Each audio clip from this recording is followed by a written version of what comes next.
O Senhor esteja convosco. Proclamação do Evangelho de Jesus Cristo segundo Mateus. Naquele tempo, disse Jesus aos seus discípulos: nem todo aquele que me diz Senhor, Senhor, entrará no reino dos céus, mas o que põe em prática a vontade de meu Pai que está nos céus. Portanto, quem ouve estas minhas palavras e as põe em prática é como um homem prudente que construiu a sua casa sobre a rocha. Caiu a chuva, vieram as enchentes, os ventos deram contra a casa, mas a casa não caiu, porque estava construída sobre a rocha. Por outro lado, quem ouve estas minhas palavras e não as põe em prática é como um homem sem juízo que construiu sua casa sobre a areia. Caiu a chuva, vieram as enchentes, os ventos sopraram e deram contra a casa, e a casa caiu, e sua ruína foi completa. Palavra da salvação.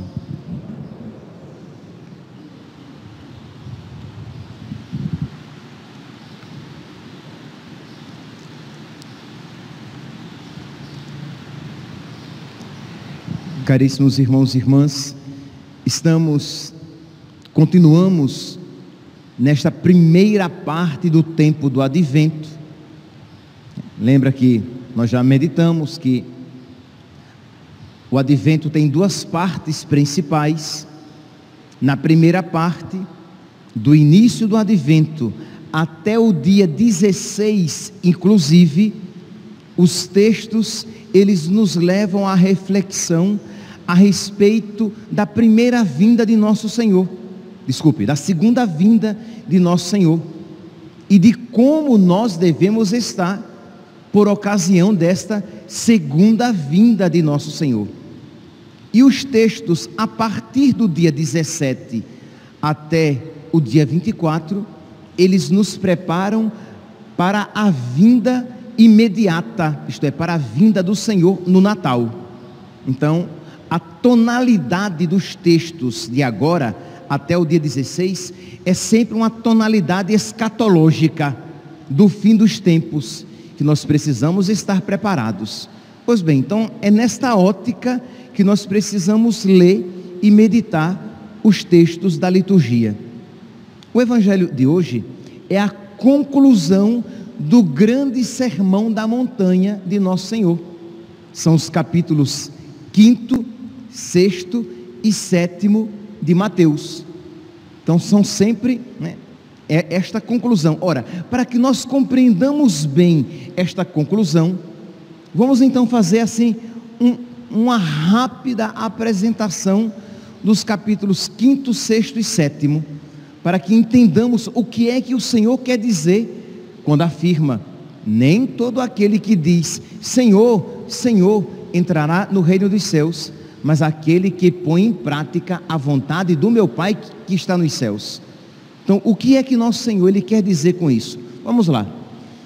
Então, no capítulo 5º, o capítulo 5º começa com o chamado Sermão da Montanha, com o Sermão das Bem-aventuranças, em que nosso Senhor vai dizendo que bem-aventurados os pobres em espírito, porque deles é o reino dos céus. Bem-aventurados os que choram, porque serão consolados. Bem-aventurados os que têm fome e sede de justiça. Bem-aventurados os mansos. E quando ele termina lá no versículo 11, capítulo 5º, versículo 11, quando nosso Senhor diz: bem-aventurados sereis quando fordes perseguidos, caluniados, maltratados por causa de mim e do meu evangelho. Alegrai-vos e exultai, porque grande será a vossa recompensa. Ora, nosso Senhor fala então de uma bem-aventurança por ocasião de uma perseguição. Então nós percebemos, se nós tivermos um pouquinho de juízo, e nós temos, que para que nós então vivamos esta bem-aventurança, nós precisamos estar fortalecidos. Nós precisamos de uma graça especial para que, mesmo quando perseguidos, caluniados e maltratados, nós possamos nos regozijar, nos alegrar com a grande recompensa que nos é prometida. Mas continua, nosso Senhor, Ele vai dizer que nós somos, lá no versículo 13, que nós somos o sal da terra e a luz do mundo. E se a luz, se a lâmpada não acende, se a vela não acende, para que serve? Para ser jogada fora. Se o sal perde o sabor, para que serve? Para que serve colocar aquela areinha na comida, se não for para salgar? Então serve para ser jogado fora e ser pisado pelos homens. Então, se nós somos sal da terra e luz do mundo, mas de verdade não somos sal e luz, nós seremos jogados fora. Então, percebe que a tônica do sermão da montanha é uma tônica forte, firme, e isso deve então fazer com que nós fiquemos com a orelha em pé.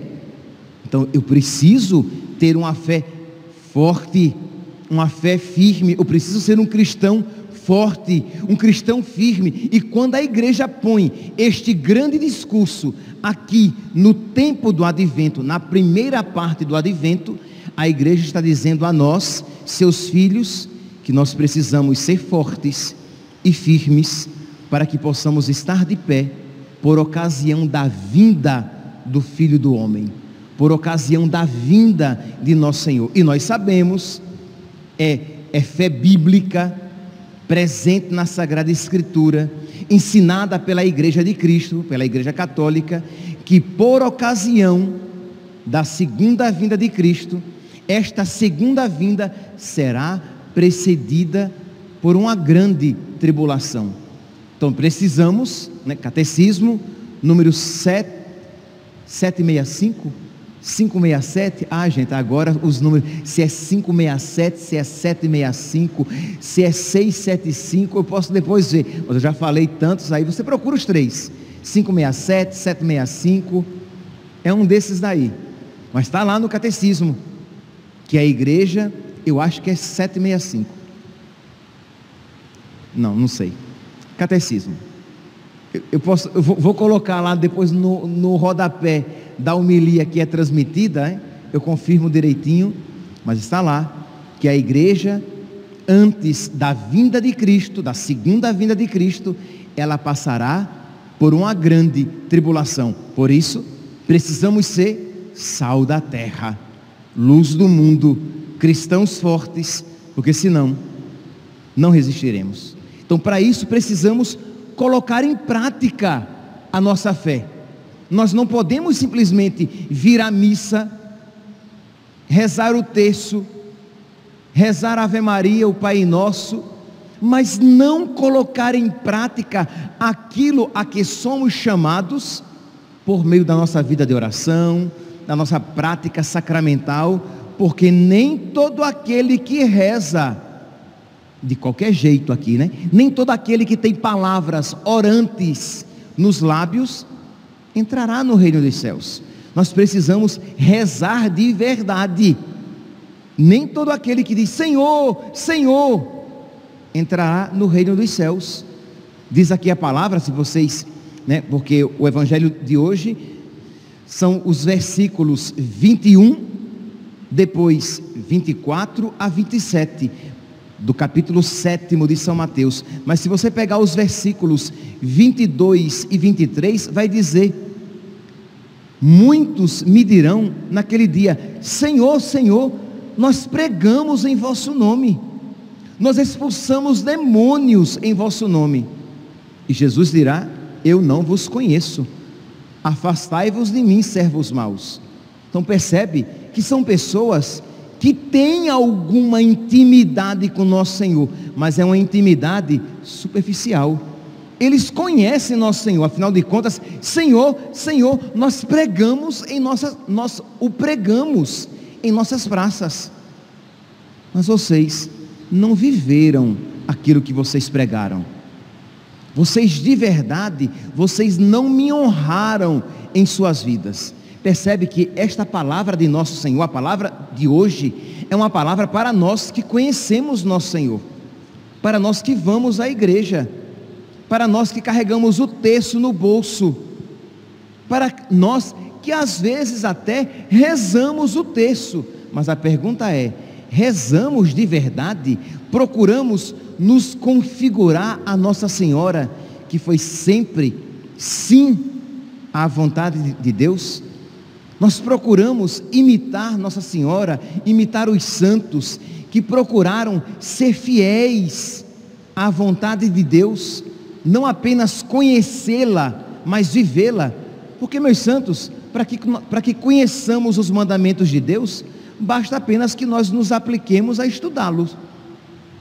Um historiador, um estudioso de religiões, ele sabe quais são os mandamentos da Igreja Católica e o que é necessário para ser católico, mas isso não o faz um católico de fato. Ele conhece, mas ele não vive. Então percebe aqui que nós somos chamados a uma vivência, e Jesus vai continuar aqui neste grande sermão, cujo evangelho de hoje é a conclusão. Então, para que nós compreendamos, imagine, é uma homilia de nosso Senhor, mas o evangelho de hoje é apenas a conclusão dessa homilia.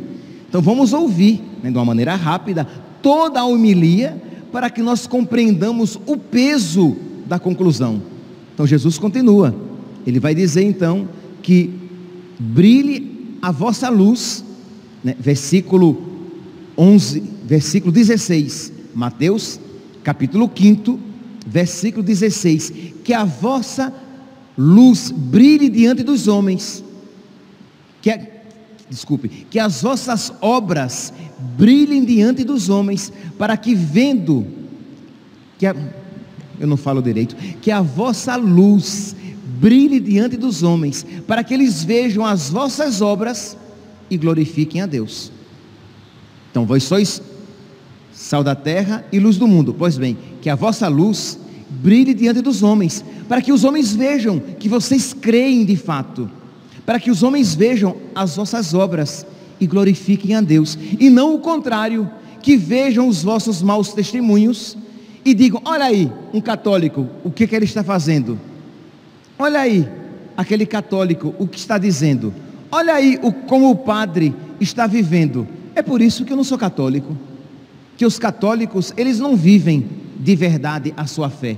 Olha como ele está se vestindo, olha que tipo de música está tocando na casa dele, na casa dela. É por isso que eu não sou católico, que os católicos, eles não vivem a fé. Entende, meus santos? Percebe aqui a exigência para a qual nós somos chamados, para testemunhar a nossa fé. Senão nós só diremos de boca: Senhor, Senhor. E o Senhor dirá: afastai-vos de mim, servos maus. E diz aqui, versículo 28, deixa eu pegar aqui o texto completo, Mateus capítulo 7, versículo 23, e no entanto eu lhes direi: nunca vos conheci. Crê em Deus Pai, crê em Deus Pai. Você pode imaginar que palavra dura. Misericórdia, Jesus. Você dizer: Senhor, Senhor, eu rezava o terço, eu ia à missa, Senhor, Senhor, eu dirigia grupo de oração, Senhor, Senhor, eu celebrava a missa, eu sou padre, Senhor, Senhor, eu sou catequista, eu ensinei o caminho a muitas crianças, Senhor, Senhor, eu sou ministro extraordinário da comunhão eucarística, eu te levei aos doentes. E Jesus dizer: afastai-vos de mim, eu não vos conheço. Percebe, meus santos? Porque de que adianta se eu ensino, mas não faço? Eu sou hipócrita, eu sou aquele tantas vezes condenado por Jesus, eu sou um fariseu. Então, esta palavra de hoje é uma palavra fortíssima, que tem como objetivo nos preparar para que nós estejamos de pé, quando por ocasião da vinda de nosso Senhor, nos preparar para que nós nos mantenhamos de pé, quando a tribulação vier, quando a tempestade vier, porque se nós vivermos a nossa fé, a nossa casa estará construída sobre a rocha. Mas se nós não vivermos a nossa fé, a nossa casa estará construída sobre a areia. Quando a tempestade vier, quando os vendavais vierem, quando as enchentes vierem, arrastarão a casa, porque ela não tem sustentação. Então, se a vinda do Senhor será precedida por uma grande tribulação, nós precisamos estar alicerçados sobre a rocha, senão nós não aguentaremos.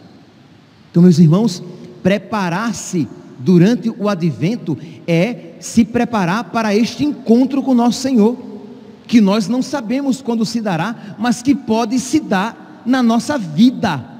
A vinda de nosso Senhor pode se dar na nossa vida.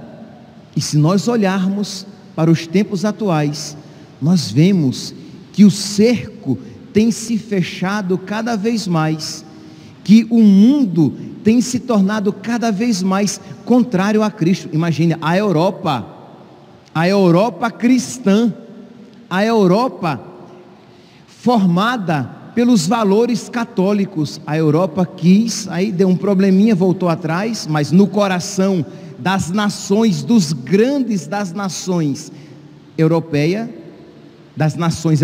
europeias, estavam querendo retirar o nome Natal. Por quê? Porque está muito ligado a Cristo. Imagine o que é a Europa querer se desligar totalmente de Cristo. Uma Europa inimiga de Cristo. Não, nós não queremos que Ele reine sobre nós. Nós não queremos estar ligados a Ele. Nós não queremos que este período seja chamado de Natal. Vamos dar um outro nome. Imagine se você diz... Imagine se eu dissesse assim: eu não quero não que ninguém saiba que eu sou filho do Overlack e da Jane. Não quero mais saber. Isso já seria horrível. Um filho que nega o seu pai, que nega a sua mãe, que nega os seus irmãos. Não, eu nem os conheço, tenho nada a ver com eles. Mas a ofensa feita a Deus é infinitamente maior. É infinitamente maior do que a ofensa de um filho para com o pai. E nós estamos vendo isso cada vez mais. As leis das nações no mundo inteiro cada vez mais se dissociando de Cristo. Não quero ter parte com Ele. Então nós estamos, meus irmãos, em tempos que se aproximam do fim. E nós estaremos de pé? Nós estaremos preparados? Ou nós seremos esses que chamam, que dizem Senhor, Senhor, mas que de verdade não estão alicerçados sobre a rocha? E continua então lá em Mateus capítulo 6, Jesus vai dizer: olhe, cuidai, guardai-vos de fazer as vossas boas obras diante dos homens. Viva a sua fé principalmente no seu coração. Faça o bem, mas faça o bem porque isso agrada a Deus, não para ser elogiado pelos homens. Então, quando você rezar, quando você jejuar e quando você der esmola, quando você fizer misericórdia, faça isso por amor a Deus, mas não queira receber a vossa recompensa dos homens aqui na terra. E Jesus continua: por quê? Porque o vosso tesouro está no céu. Queira ser louvado por Deus e não pelos homens. Queira agradar a Deus e não aos homens, mesmo que isso lhes custe a vida, porque onde estiver o vosso tesouro, ali estará o vosso coração. Mateus capítulo 6, versículo 21. porque onde está o teu tesouro, ali estará o teu coração. Por isso, ajunte tesouros no céu. Ajunte. Aí você diz: mas padre, mas infelizmente a minha postura ultimamente tem sido contrária. Eu vou à igreja, eu rezo, mas eu procuro juntar tesouros na terra. Se me sobrar tempo, eu busco o céu. Eu percebo que na minha vida eu estou primeiramente buscando as coisas da terra. O que resta eu dou a Deus. Mas, meu santinho, nosso Senhor diz, Mateus, neste mesmo sermão, que ele concluirá com o evangelho de hoje, Jesus diz, Mateus capítulo 6, versículo 33, buscai em primeiro lugar o reino de Deus e a sua justiça, e o resto vos será dado como acréscimo, e as outras coisas vos serão acrescentadas. Percebe que se nós estivermos ligados à rocha, se nós estivermos ligados a Cristo, nós iremos compreender esta palavra e iremos dizer: então, Padre, de verdade, eu vou levar a sério essa palavra, eu vou procurar primeiramente o céu, e aí o resto será procurado por consequência. Mas primeiramente eu quero o céu, primeiramente eu quero agradar a Deus, primeiramente eu quero as coisas eternas, e depois o que resta eu procurarei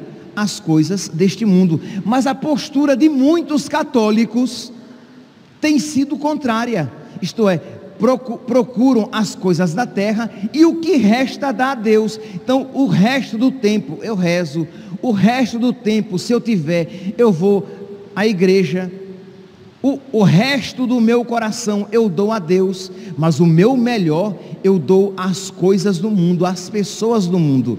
Mas como é que uma pessoa com um coração assim vai resistir quando os vendavais, quando as tempestades e quando os abalos sísmicos, aqui compreendamos, são as provações da vida e as grandes provações que precederão a vinda do Senhor? Como é que essa pessoa vai se manter de pé? Ela não vai resistir, não vai resistir. Como é, por exemplo, que uma mulher vai se manter fiel ao seu marido no matrimônio, quando ele não merece o seu amor, e ela diz: mas eu prometi a Deus amá-lo e respeitá-lo, na alegria e na tristeza, na saúde e na doença, todos os dias da nossa vida. Como é que um casal vai dizer: a vida está difícil, então se nós não estamos em condição de ter um filho neste período da vida, nós vamos nos abster sexualmente dos períodos férteis, porque por enquanto nós não estamos preparados para acolher uma nova criança, e como eu não sou o dono do meu corpo, eu não posso fazer com ele o que eu quiser, então eu me abstenho sexualmente, e depois quando a situação melhorar, nós vamos então nos abrir novamente à vida para acolher aquele que Deus enviar. Não, na hora da dificuldade vai recorrer à camisinha, à anticoncepcional, à pílula do dia seguinte ou ao aborto propriamente dito. Por quê? Porque na hora da dificuldade a pessoa se esquece da sua fé. Então precisamos, meus santos, pedir a Deus que Ele nos conceda este foco. Não, primeiramente eu quero o céu, eu não quero primeiramente uma vida tranquila aqui na terra, porque senão, mesmo que eu busque a Deus, eu não sou um servo dele de fato. Senhor, Senhor, afastai-vos de mim, eu sequer vos conheço. É uma palavra fortíssima, meus santos, é uma palavra que nós precisamos aplicar a nós. Quando eu leio, quando eu rezo esta palavra, eu aplico a mim, um pregador da palavra, e que Deus me livre de ouvir isso dele. Eu não te conheço, mas Senhor, eu não te conheço. Imagine, que palavra terrível de se ouvir. nós, crentes católicos, que vamos à missa e que meia boca rezamos, porque se rezarmos de fato, nós o conheceremos e por ele seremos conhecidos. Mas se a nossa oração for meia boca, um migué para enganar a Deus, nós não o enganaremos. Enganar-nos-emos, nós é que nos enganaremos. Pois bem, e segue Jesus no capítulo 7 deste grande sermão da montanha. Jesus então vai dizer: entrai, versículo 13, Mateus capítulo 7, versículo 13: entrai, meus santinhos, se de meus santinhos ele vos chamasse, entrai, meus santinhos, pela porta estreita, porque larga é a porta e espaçoso o caminho que conduz à perdição, e numerosos são aqueles que por aí entram. Mateus capítulo 7, versículo 13. Percebe aqui o que significa então esta conclusão do evangelho de hoje? Nem todos aqueles que dizem Senhor, Senhor entrarão no reino dos céus, porque querem um cristianismo, um catolicismo light, querem viver os mandamentos segundo a sua vontade. Aí criam um decálogo próprio, criam um catecismo próprio. Para mim isso é pecado, para mim isso não é pecado. Mas quando você faz isso, você renunciou à fé inteira. Que se você nega um ponto da fé, você negou toda a fé. Então quando você diz, não, mas isso aqui é radical demais, mas a pergunta que você deve se fazer é: mas isto que para mim, que tem um coração tão duro, isto que para mim é tão radical, mas isto faz parte da doutrina católica pregada sempre e vivida pelos santos? Sim. Então eu é que tenho que me converter e não querer perverter a palavra de Deus, porque muitos são aqueles que por ali entram, por aquele caminho light, por aquele caminho atapetado, como vai dizer Santa Faustina, quando teve a visão do inferno, que o caminho que levava ao inferno era atapetado, era muito fácil. Mas nós sabemos que a porta para a salvação, ela é estreita. Nós temos que nos apequenar, nós temos que tirar de nós muitos apegos, nos fazer pequenos, para que por aquela porta possamos passar.